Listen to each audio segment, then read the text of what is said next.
Ladies and gentlemen and ladies, ladies and gentlemen and ladies. Post-game reaction.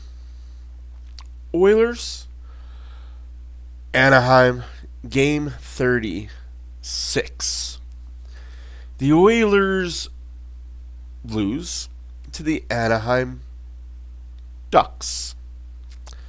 Final score, 5-3. Empty net goal thrown in there, so 4-3. It was a lot closer than the sky is falling type people. I'm going to tell you the breakdown of it, how it went down, why it went down. I'm also going to give you guys the out-of-town scoreboard, because a lot of things happened, and the new standings. Yeah, the Oilers are now in 5th place. LA's in 4th, Minnesota's 3rd, Winnipeg 2nd, Vegas is 1st, and so on and so forth. The sky's not falling.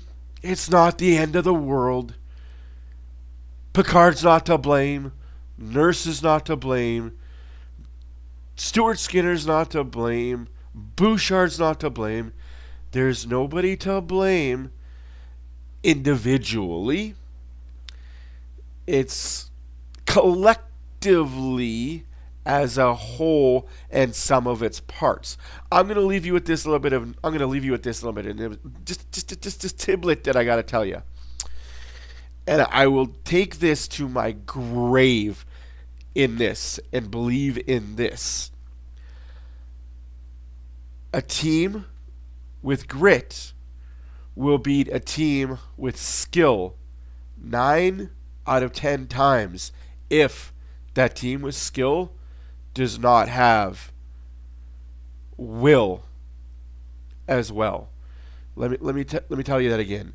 A team with grit and will beat the team with skill 9 out of 10 times if the team with skill does not match the will. You saw it today. Oilers played 25 good minutes of hockey. Anaheim, credit where credit is due for the Anaheim Ducks. Dostal was not the better goalie. Picard, I would argue, was the better goalie. I mean, when you get 5 power plays in a row, that kind of kills all momentum for one team. But that's on the Oilers. More specifically, Troy Stecher. You got to be more disciplined. You just got to be. I'm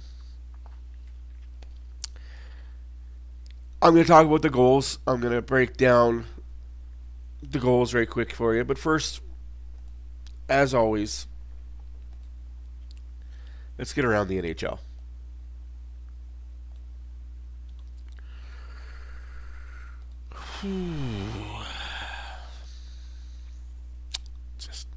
I shake my head about the comments that I've read and the things that were said about this team. And I'll get into why this game happened. And I'll ask you a question.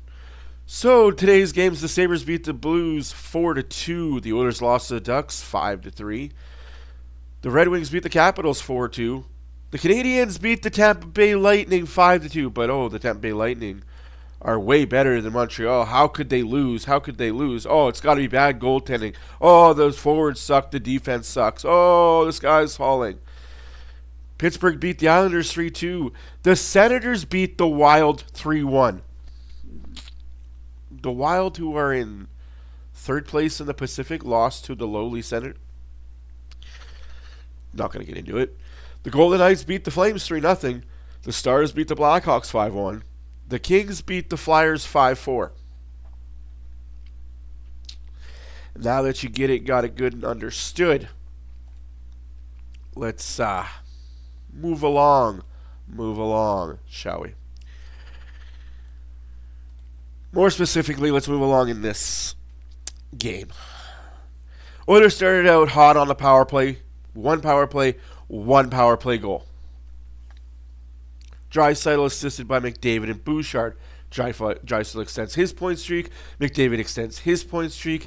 It's good to see Bouchard kicking up a Zaire. Draisaitl's 25th of the season. And the Ducks get a power play. Okay. Bouchard then scores, makes it 2-0 for the Oilers, his 7th of the season, assisted by Arvidsson and Brown. Brown continuing his little point streak, I think it's at 9 games now, 2-0 Edmonton. And then the wheels kind of fall off a little bit. Gunther or Gauthier, little individual effort. He scores 2-1 Edmonton, his 5th goal this season. And then the Ducks get their power play 2 and 3. A 4-minute double minor because Stetcher got hit, couldn't control his stick. His stick smashes Killorn in the face. Killorn bites his lip so hard. Gotta make sure I'm bleeding. Killorn, I get you learned your dirty shit from Tampa, but you kind of played the acting role a little too well there. Nonetheless, Stetcher, control your stick. Yes, I know it's hard to control your stick when you're backhanding a puck into the zone and you get hit and your stick just flies behind you. It is what it is. It was a 4-minute. Oilers killed both. Oilers get their second power play, and they score. Draisaitl, his 26th of the year, assisted by McDavid and Hyman. What a beautiful pass from McDavid to Draisaitl. Just, it's a thing of beauty. I love seeing it. I like to see that. Continuing on in the second period, again, Oilers get breakdown. They get lackadaisical. They just... As the game went on, the Oilers looked energy depleted, and as the game went on, Anaheim looked like their will and their grit picked up. And that's what happens. I'm going to get into why it happened, and I'm going to leave you with a question as to who saw this coming. Hielsen scores 3-2. Fabry scores 3-3. My God, Nurse, can you win a freaking battle? It was said in the broadcast several times. Darnell Nurse has time and space. No, he doesn't. Darnell Nurse has time and space behind the net. Loses the puck behind the net. Pickard makes an amazing save to keep the Oilers even in the fucking thing. Darnell Nurse on the half wall. Dude, you are on the half wall by the blue line. That puck needs to get out. It needs to get out. No questions asked. That puck needs to go over the blue line and out of the zone. No, let's just lose it and have the guy go from half wall to front of the net, back door, bang, bongo, boom. Oilers get their third power play of the game. They don't score on it. We're going in the third period tied at 3. Dylan Strome scores, makes it 4-3 on a fucking... I don't know how he's allowed to walk behind the net. I didn't see the goal go in at first, so I wasn't sure about it. They went to commercial break. They come back. It's a goal, Anaheim. He scores his 6th. And then... McTavish scores in the empty netter. Again, a lot of gamesmanship by the referees.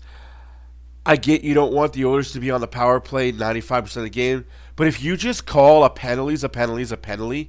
Like that first period, you called every hook, every slash. You were calling the rule book. And then it changed. As soon as the Oilers got up by 2, it changed. And that can't happen. But it's not the refs. It's Troy Stetcher and the Oilers on disciplined action. Now, I'm going to say this with you. Who saw this coming? Hands up in the chat. Hands up in the comments if you knew this was going to happen. If you knew that the Edmonton Oilers were going to lose to the Anaheim Mighty Ducks. Nobody else? Nobody else? Everyone else is so pissed off? Everyone else is so upset? Why? Why are you upset over a team that played 24 hours previous, an overtime game against a top division opponent that took a lot of the players? Let's put this in perspective. There's a reason why baseball starters only start once every 5 days.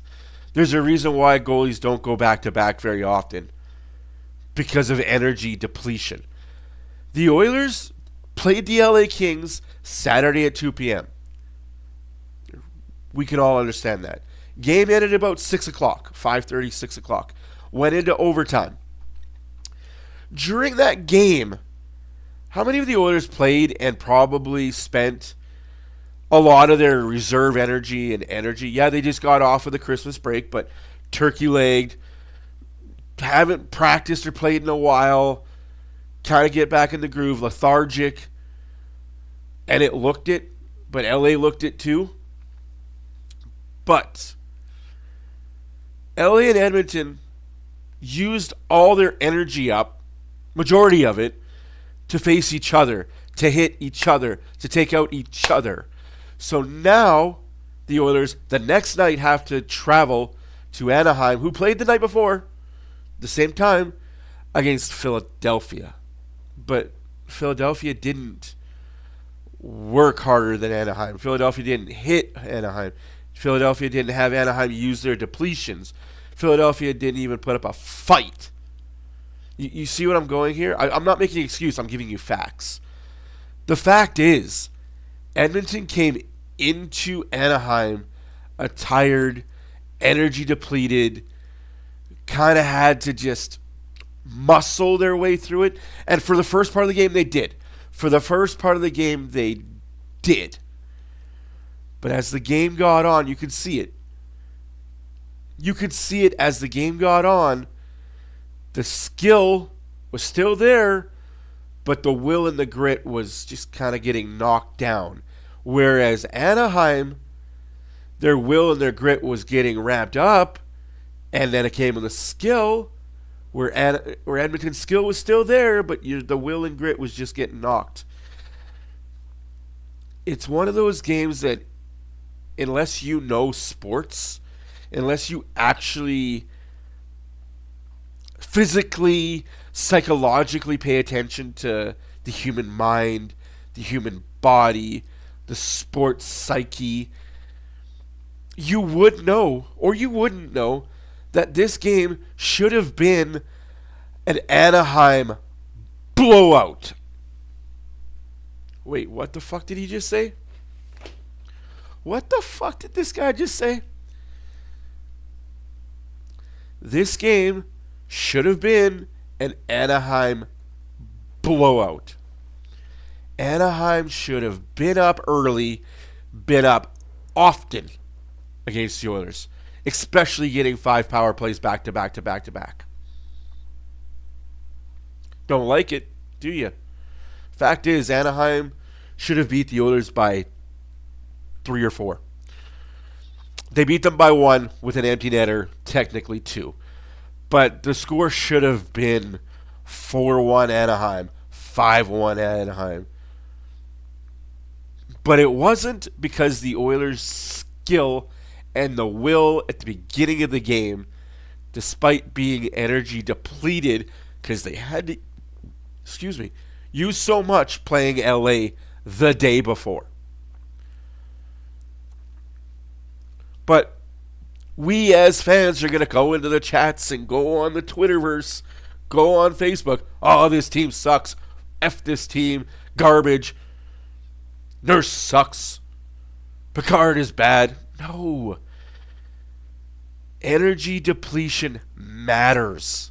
And it doesn't matter how many electrolytes, power bars, Cliff bars, cortisone injections. It doesn't matter what you put in your body for recovery. And I don't care. Oh, well, it was only a half an hour drive, 45-minute drive, hour drive. Travel is travel is travel is travel. Anaheim didn't travel. Don't care. Excuse me. Anaheim didn't travel. Anaheim had a softball the day before the Philadelphia Flyers. And it showed tonight in the LA-Philadelphia game. It showed exactly what I'm talking about. Don't believe me, do you? I'll show you.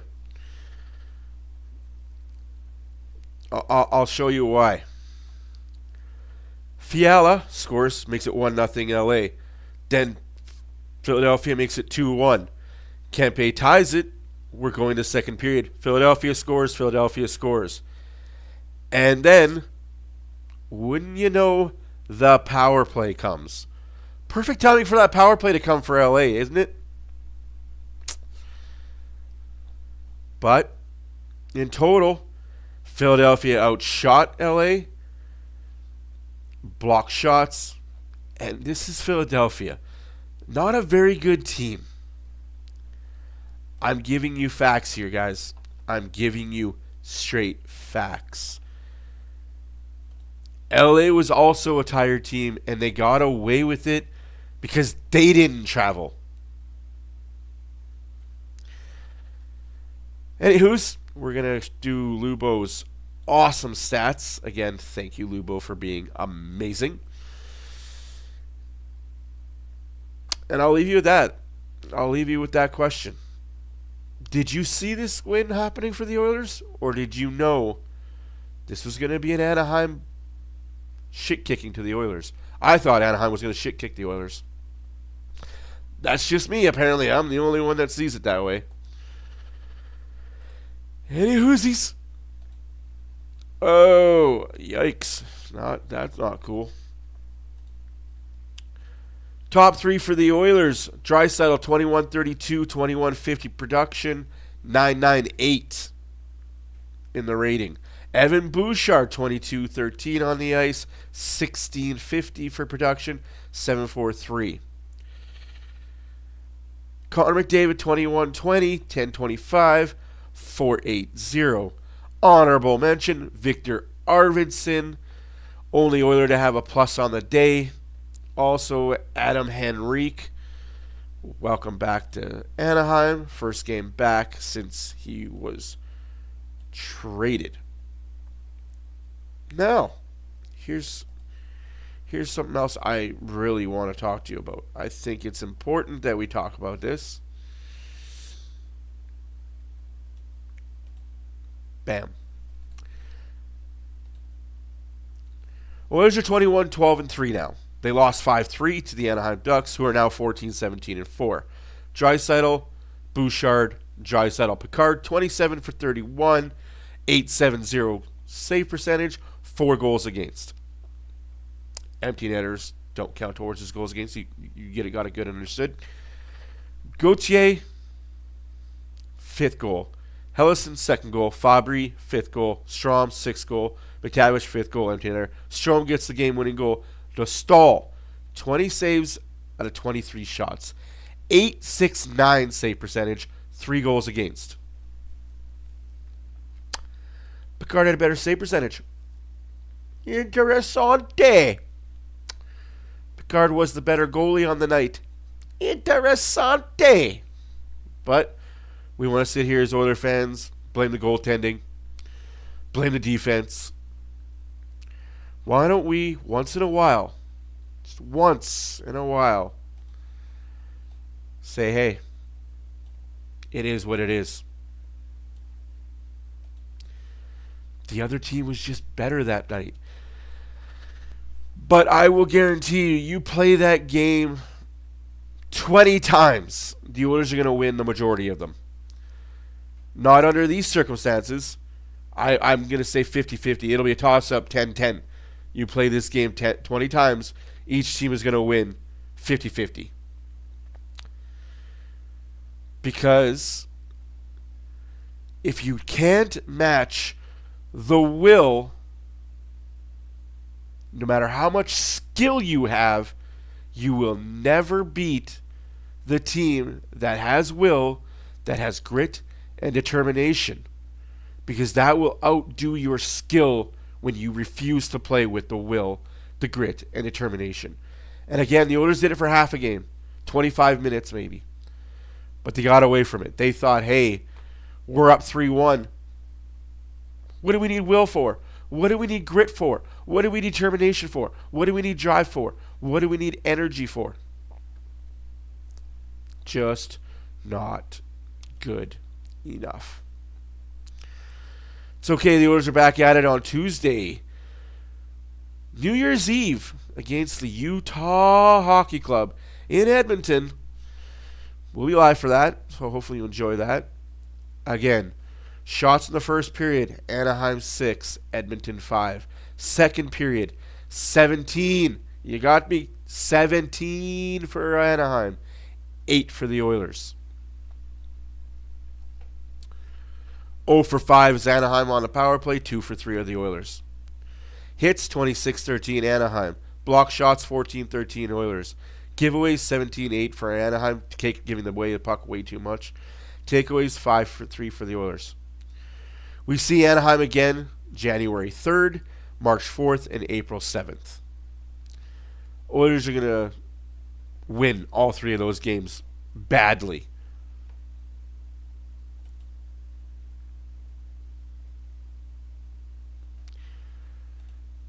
Ducks score 4 straight.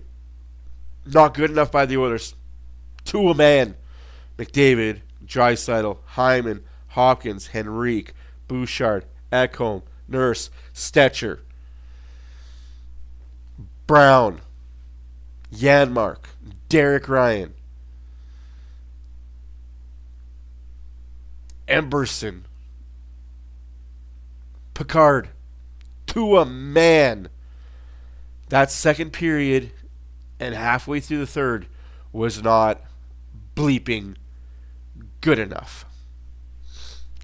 Can't win hockey games in the NHL playing like that. But, new slate on Tuesday. We grab this game, we crumple it up like a piece of paper, and yeet. It's done. It's in the past. You guys enjoy the rest of your weekend. I'll see you Tuesday. Deuces.